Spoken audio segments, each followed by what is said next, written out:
Hey guys, so welcome back to the Horoscope. I'm RosseeBoy19 and this is Werewolf Week, as you guys probably know from Why Talk of Film and DVD Collectors videos.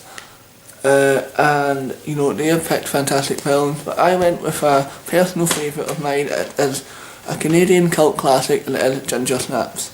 So Ginger Snaps follows Ginger and her sister Bridget as they go through high school as kind of outcasts. They're very much into death and kind of dark stuff. They're always thinking of ways, you know, that they can kill themselves. It's quite dark comedy, kind of.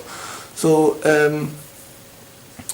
one night they plan to play a pretty evil prank on a girl who bullies them, which, to be fair, the girl deserved it, but anyway.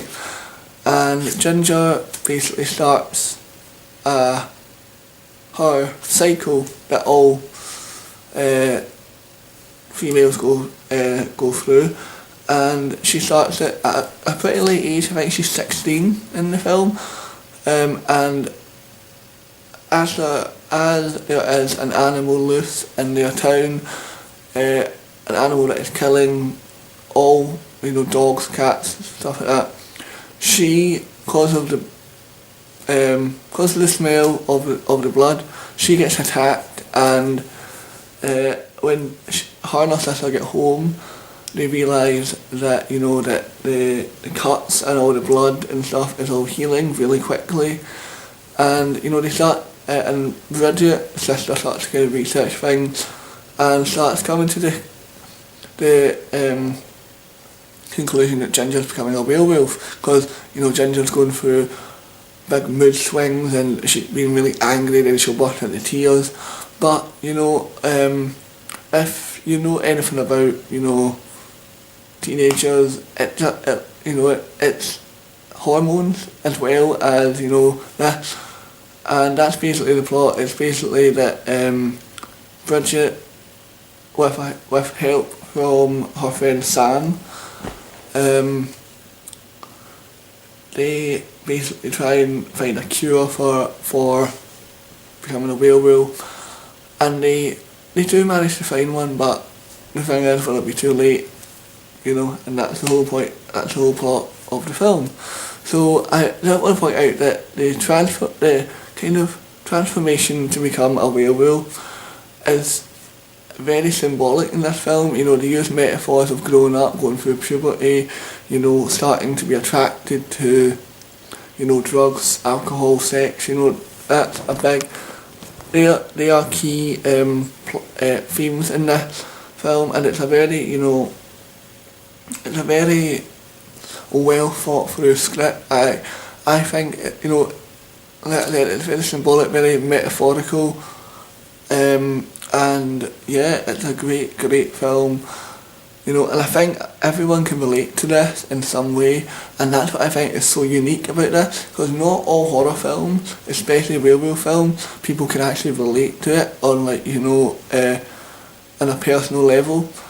So yeah, I just absolutely love it for that reason, the fact it is such a unique film. So the two main actresses are Catherine Isabelle and Emily Perkins. I'm not even going to try and say the guy who plays Sam's name. So yes, so Catherine Isabelle and Emily Perkins are phenomenal in this film. Both fantastic actresses.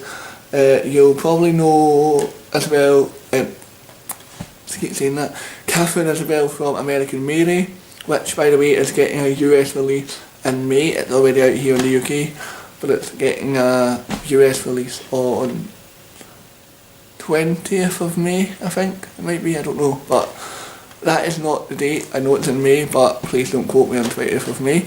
But anyway, and Emily, and she'd also been in Freddy vs Jason, the TV remake of Carrie. She's been in a lot of stuff. She did Supernatural as well. So anyway, so yeah, just both fantastic actresses, really done the absolute best in this film.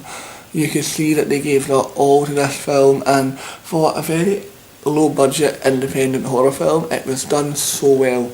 I loved every minute of this. It was very gritty and very gory and just, just a phenomenal film. But it's not for the faint-hearted. It is extremely gory, as I keep mentioning.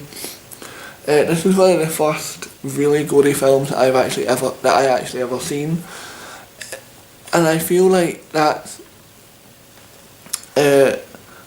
it even says in the back, says Ginger Snaps is destined to become a cult classic, and I totally agree with that. This is a cult classic. You don't hear too many people talk about this unless they are really into horror, or unless they are really big film fans. Now this did actually get 2 sequels, which, to be honest, I personally don't think it needed the sequels. I love the sequels. I love the entire trilogy. But personally for me, I would have loved it. The way that this film ends, and I'm not going to spoil anything, I think it was ended really well. It just, ended on a scene that was so powerful, and I just would have loved it if it just left it there. But like I said, I just love the cinematography in this, and I just thought everything about this was so right and done so well. The second and third were very Hollywood, very, HD cam. This was done, on a low budget, an independent company was behind it, but Lionsgate got behind it as well. And I just think that this is a film that everybody needs to see. It's fantastic, and it really shows you what independent horror can do. Now, if I ever become a film director and I was to make a horror film, write a horror film, this is the kind of template I would use in creating a horror film. It's just an absolutely sensational film. I'm going to give it 10 out of 10 and 5 stars. One of my biggest recommendations for a horror film. I know I say that a lot, but honestly it is. It is a fantastic film. I just think that everybody needs to see this, and the sequels as well. So yeah, so that is my review on Ginger Snaps. Hope you guys enjoy the rest of Werewolf Week with Karate Popcorn, Kitty2686, sorry, Tree Faster, and of course Kayla G. I'll be back next Wednesday right here on the Horoscope. I'm not going to tell you what theme it is, so you're going to have to check it out for yourself. And yeah, hope you guys enjoy it. Remember to subscribe to my main channel. I'm in the middle of doing a contest, so if you want to enter that and get involved in that, please do. Link will be below. See you guys soon.